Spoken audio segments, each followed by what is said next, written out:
Paytm हो गया है बैन और अब इसके यूजर्स और शेयर होल्डर्स का क्या होगा जरा आज समझते हैं। और ये जो पेटीएम के साथ जो आज हुआ है इससे हमारे को बहुत कुछ सीखने को भी मिलेगा। जैसे शेयर मार्केट में जो लोग इन्वेस्ट करते हैं या जो इन्वेस्ट करने का सोच रहे हैं, आपको इस पेटीएम के साथ हुई घटना से, इस केस स्टडी से बहुत कुछ सीखने को मिलेगा जो अभी हम बात करने वाले हैं।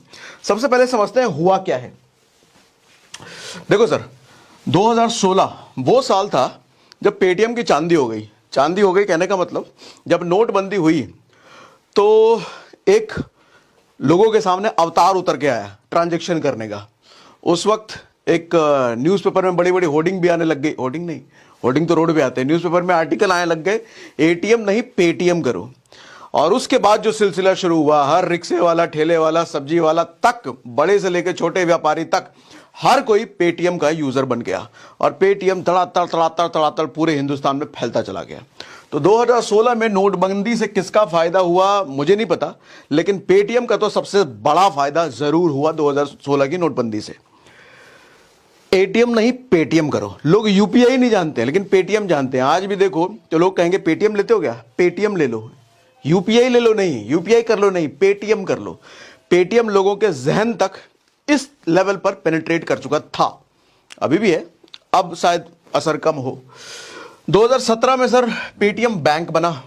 आरबीआई ने इनको पेटीएम बैंक बनाने की अनुमति दे दी। पेटीएम बैंक कहने का मतलब पूरी तरीके से बैंक नहीं बन गया, लेकिन बैंक की बहुत सारी फैसिलिटी इनको मिल गई और पेटीएम बैंक इनका चालू हो गया। सेविंग अकाउंट वगैरह आप खुलवा सकते हैं, एफडी वेफडी कर सकते हैं, बैंक की बहुत सारी सुविधाएं आप पेटीएम बैंक के साथ करने लग गए। 2018 से इनका कंप्लायंस इशू आने लग गया सर, रूल्स रेगुलेशन ना फॉलो करने का, आरबीआई से थोड़ा नोटिस फोटिस वो सब चलने लग गया। 2022 वो साल हुआ जब आरबीआई से ऑफिशियली इनको नोटिस आया। पहली बार नोटिस आया, क्या भैया तुम रूल फॉलो नहीं कर रहे, कंप्लायंस ठीक नहीं कर रहे, कुछ भी मनवा नहीं कर रहे हो, बैंक बना लियो और बात हमारी मान नहीं रहे हो, बात मानो चुपचाप। और ये हमेशा अपना पल्ला झाड़ रहे हैं, नहीं हम तो फॉलो कर ही रहे हैं, कुछ दिक्कत हो बताइएगा, क्या दिक्कत हो रही है हम कर लेंगे, और करना जानना कुछ नहीं। यह सिलसिला लगातार कई बार चलता रह गया सर 2022 से। फाइनली 2023 वो साल आया जो 5.39 करोड़ का फाइन लगा दिया गया आरबीआई के द्वारा पेटीएम पर। 5.39 करोड़। बात जब इसके बाद भी नहीं थमी, जब इनका कंप्लायंस का इशू चलता रहा, इनको कुछ सुनना ही नहीं है। अच्छा, एग्जैक्ट क्या रीजन हुआ अभी हम बात करेंगे आगे। वो रीजन क्या था, कंप्लायंस का इशू क्या था, क्यों ऐसा हुआ, उसके बारे में भी बात करेंगे। फिर 2024 यानी कि, अच्छा ये हट कैसे गया, 2024 आज हम बात कर रहे हैं 1 फरवरी, कल ये हुआ है 31 जनवरी को बैन। पेटीएम पूरी की तरफ पूरा पेटीएम बैन नहीं हुआ है, ऐप चलेगा अभी भी। इसका जो ट्रांजैक्शन वाला पार्ट है, पेटीएम बैंक वाला जो पार्ट है, पैसे का लेन देन वाला जो पार्ट है, वो बैन हो गया भैया। आप इसके तहत अभी तक जितना भी यूपीआई पेमेंट वगैरह करते थे, पैसे का लेन देन, फास्टैग एक बहुत बड़ा इसका था, वो सब चीजें अब बंद। और आपको बता दूं 29 फरवरी लास्ट डेट है। आपका पैसा अगर कुछ वॉलेट में पड़ा है, कुछ रखते उखते हो पेटीएम बैंक में, 29 फरवरी डेडलाइन है। 29 फरवरी से पहले अपना पैसा निकाल लो भैया, उसके बाद पैसा फंस सकता है। इसीलिए, और मैं 29 फरवरी का वेट क्या करना, जल्दी निकलो ना। और दूसरा यूपीआई इतने सारे गूगल पे हैं, फोन पे, इन सब पे करो ना, ठीक है। तो 29 फरवरी डेडलाइन है भैया, उससे पहले अपना हिसाब किताब क्लियर कर लो।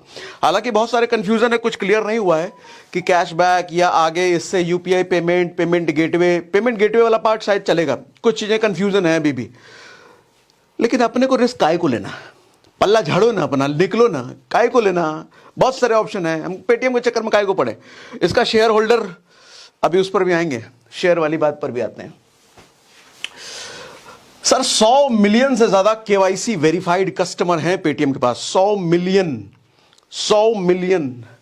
और लार्जेस्ट फास्टैग इश्यूअर है भारत का, लार्जेस्ट फास्टैग। गाड़ियों में जो फास्टैग लगता है ना, जो टोल प्लाजा पे आप यूं ही फर्र से निकल जाते हो बिना पैसा दिए, फास्टैग की वजह से। और वो 8 मिलियन है सर। 8 मिलियन का मतलब 80 लाख, बाप रे बाप, लार्जेस्ट। अब जितनी भी गाड़ियों पे आपके फास्टैग लगे हुए हैं पेटीएम वाले, अब ना काम करने वाला वो, और रिचार्ज करवा रखा, पैसा से डाल रखा है, तो निकाल लो जल्द से जल्द, कुछ नहीं काम आने वाला वो। 29 फरवरी तक काम आएगा, उसके बाद नहीं आने वाला। आगे अब इसका इंपैक्ट क्या होगा सर? सबसे बड़ा इंपैक्ट तो शेयर होल्डर पर होगा, बाकी दो की भी बात करते हैं। सबसे बड़ा शेयर होल्डर का क्या होगा? ये देखो सर, पेटीएम शेयर मैंने खोल रखा है। इस पेटीएम शेयर का मैक्स मैंने कर दिया है। 2021 में ये शेयर लॉन्च हुआ था, और जब लॉन्च हुआ था यहां पर देखना, जब ये लॉन्च हुआ था उस टाइम जिस प्राइस पर ये लॉन्च हुआ था 1800 2000 के आसपास ये लॉन्च हुआ था, आज तक अपने उस प्राइस को भी ये मीट नहीं कर पाया, आज तक नहीं मीट कर पाया। अब ऐसी हालत में जो लोग पेटीएम पे इन्वेस्ट करे होंगे, मुझे तो ये नहीं समझ आता कि क्या देख के आपने पेटीएम में इन्वेस्ट किया होगा भैया, क्या देख लिया था ऐसा। हालांकि कुछ दिनों से इसका शेयर बढ़ रहा था अभी, लेकिन शेयर जब बढ़ रहा है यही देख के इन्वेस्ट कर लें। हमने तो आज तक कभी हाथ ही नहीं डाला। हमको तो शुरुआत से इंट्यूशन था ये भैया ये लफड़ेबाजी चल रही है, इसका कुछ ना कुछ गड़बड़ी होगा, आज तक नहीं डाला कभी। समझने वाली बात ध्यान से ये देखना कि देखो सर, उथल पुथल उथल पुथल उथल पुथल उथल पुथल उथल पुथल चल रही थी अब तक, लेकिन आज वन डे सारी उथल पुथल बंद हो गई। देख रहे हो, सारी उथल पुथल बंद हो गई।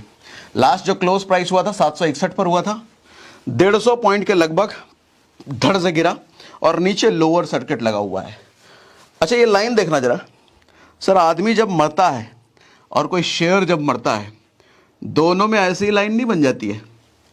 आदमी जब जिंदा होता है उसकी ईसीजी की रिपोर्ट देखो आप, वहां भी ऐसा ऐसा ऐसा ऐसा ऐसा ऐसा चलता है, और जब मरता है तो सपाट हो जाता है। तभी तो मैं कहता हूं आदमी की जिंदगी में और एक शेयर की जिंदगी में, दोनों के लाइफ टाइम में बहुत समानताएं होती है, बहुत समानताएं। एक आदमी को जब भी ऊपर जाना होता है वो बहुत समय तक अपना बेस बनाता है, बहुत समय तक रेंगता है रेंगता है रेंगता है, उसके बाद एक समय पे अचानक उसकी ग्रोथ आती है। शेयर का भी ऐसा ही होता है। कोई भी आप शेयर देखो जो रातों रात भागा है वो बहुत लंबे समय तक रेंग रहा होगा, ठीक है। लेकिन हाँ, कोई शेयर अगर रेंग रहा है तो सिर्फ ये क्राइटेरिया देख के हम नहीं उसमें इन्वेस्ट करेंगे, रेंग रहा है एक दिन उड़ेगा जो, अरे नहीं भैया, थोड़ा न्यूज व्यूज भी देख लो। पेटीएम, जो लोग न्यूज व्यूज देखते रहते होंगे, जो थोड़ा मार्केट से अवेयर होंगे, उन्होंने कभी पेटीएम में पैसा नहीं डाला होगा, ठीक है। तो भैया ये सपाट लोअर सर्किट लग गया है। जिनके पास शेयर है बेच ही नहीं सकते आप। ये लोअर सर्किट कब खत्म होगा कब ठीक होगा पता नहीं। अभी जो लोग ले रखे हैं 2-4 दिन रुको, देखो क्या होता है नहीं होता है। लॉन्ग टर्म का तो ये शेयर नहीं है फिलहाल। जो हालात इसके हैं मेरे हिसाब से, जो मुझे लगता है लॉन्ग टर्म का तो शेयर बिल्कुल भी नहीं है। थोड़े बहुत जो ट्रेडिंग वेडिंग करने वाले वो अपना देखना भैया, लॉन्ग टर्म का ही बिल्कुल नहीं है, ठीक है। आओ और क्या, हाँ अब वापस तो शेयर होल्डर जितने हैं भैया 2-3 दिन देखिए आगे क्या होता है, उसके बाद ही डिसीजन लीजिएगा। अभी तो कुछ नहीं कहा जा सकता है। इसका सर्किट हटेगा कब, आप बेच पाएंगे, रखना है बेचना है, वो 2-3 दिन बाद ही डिसाइड करना। डिवाइस होल्डर जितने भैया, दुकानों, ठेले वाले, रिक्शे वाले नहीं, ठेले वाले के पास आप देखते हो डिवाइस लेके, अब वो डिवाइस फ्री मिला होगा उनको, पैसे देके ही मिला होगा। उन डिवाइस होल्डरों का क्या होगा, वापस तो लेगे नहीं, पैसे देके खरीदा होगा। तो आप लोग बताना, मुझे आइडिया नहीं इस चीज़ का। जो डिवाइस मिला होगा वो पैसे देके लेते हैं या फिर ऐसे ही लेते हैं, कमेंट बॉक्स में मुझे बता दो, मुझे इस बात का कोई आइडिया नहीं है। अगर पैसे देके लिया होगा फंस गए वो, उनका डिवाइस फंसा। अरे सब्जी वाला है भैया, वो रोज का 500-1000 का धंधा कर रहा है, डिवाइस उसका 1000-2000 का डिवाइस, फंस गया वो, अगर वो पेड होगा तो। कैशबैक, इनको तो सबसे बड़ा झटका, सबसे बड़ा नुकसान इन्हीं को हुआ है भैया, कैशबैक वाले लौंडे। ये कौन है लौंडे, जो घंटों इंटरनेट पे टिकट खरीदने के पहले 1-1 घंटे तक 50 रुपए का पेटीएम कैशबैक कैसे मिलेगा इंटरनेट पे सर्च कर रहे हैं। उनका बहुत नुकसान हो गया, उनका 50 रुपए का नुकसान हो गया, बहुत बड़ा नुकसान हो गया। इन निकम्मों नट्टालों का तो बहुत बड़ा नुकसान हो गया। खैर एक चीज जब जाती है दूसरी, बहुत सारे कैशबैक के ऑप्शन तो आज हैं, लेकिन पेटीएम चूंकि जुबान पे जहन पे बस चुका था, तो इनका तो कट गया, दूसरा ऑप्शन ढूंढ लेना आप। तो ये था पेटीएम के बारे में। सर लेसन मोटा मोटी शेयर होल्डर के लिए ये है, कोई शेयर जब उठ रहा है ये देख करके मत इन्वेस्ट करो। कोई शेयर अगर बहुत समय से गिर रहा है ये देख के मत इन्वेस्ट करो। तो क्या देख के इन्वेस्ट करना है, अभी हमने लास्ट सेशन में किया था। इस वीडियो के ठीक पहले आपको आई बटन पे जो लिंक दिख रहा है उस वीडियो को देखो, आपको समझ में आएगा क्या देख के किसी शेयर में इन्वेस्ट करना चाहिए। ठीक है भैया, अब जरा बढ़ते हैं रीजन की तरफ। क्या रीजन हुआ पेटीएम के साथ ऐसा हादसा। देखो आरबीआई है सर, सरकारी बॉडी से जो देश के माई बाप हैं उनकी बात आप नहीं मानोगे तो वो तो कभी भी आपको कान पकड़ के साइड में लतिया करके बाहर कर देंगे। हो गया ना, वो स्कैम 1990 तेलगी वो सब देखो। जो आदमी सरकार से लड़ा, सरकार से कहने का मतलब जो आदमी पावरफुल किसी पद वाले से लड़ गया उसका फिर खैर नहीं। तभी तो कहते भी हैं सत्ता में बैठे आदमी से लड़ना नहीं चाहिए सर, उससे या तो दूरी बना के रखो या फिर दोस्ती बना के रखो। अरे बढ़िया लाइन हो गया। जो आदमी पावर में है या तो उससे दूरी बना के रखो या फिर दोस्ती बना के रखो। दुश्मनी करने की, उसकी बात की अवहेलना करने की कोशिश ना करना, तो किसी दिन भी वो कान पकड़ के बाहर कर देगा। अब कारण क्या हुआ सर? कंप्लायंस 2018-22 से ही 2022 से ही इनका कंप्लायंस का इशू, कई बार इनको नोटिस फोटिस जैसा हमने बताया, ये मान नहीं रहे थे, टाल रहे थे या जो कर रहे थे पता नहीं, इग्नोरेंस कर दिया ना आरबीआई ने। दूसरा सर एक बड़ा कंसर्न, ये तो बड़ा दुख हुआ मुझे जान करके जब मुझे पता चला था, चाइनीज इन्वेस्टमेंट इनके में बड़ा, चाइना से बड़ा इन्वेस्टमेंट था इनके पेटीएम के शेयर में। अब तो हालांकि वो धीरे धीरे वो भी घट रहा था, लेकिन इस बात से भी आरबीआई बड़ी नाराज थी, क्योंकि चाइना, भैया चाइना का इन्वेस्टमेंट तुमने इधर कर रखा है, हमारा एक तो गड़बड़ चल रहा है और तुम आप इधर इन्वेस्ट करवा रहे हो। एक और एलिगेशन था इन पर, साबित नहीं हुआ हालांकि, लेकिन एलिगेशन था कि ये अपना इंडियन कस्टमर, भारतीय कस्टमर का डेटा चाइना को बेच रहे थे। ये भैया ये तो खामखा क्या, ये तो बहुत गड़बड़ बात है अगर ऐसा हो रहा था। हालांकि एलिगेशन था, साबित नहीं हुआ, लेकिन अगर ऐसा हो रहा होगा फिर तो भैया बहुत ही गड़बड़ बात थी। तो ये कुछ मेजर रीजन थे जिसकी वजह से इनको पूरी तरीके से आज के समय में बैन कर दिया गया। इनके ट्रांजेक्शन वाले पार्ट को ऐप फिर भी चलेगा। आपको कुछ लगता है इस मामले में? कुछ सुझाव हो, कुछ सोच है आपकी, आगे क्या होगा पेटीएम का, जरा मुझे कमेंट बॉक्स में लिख के बताइए।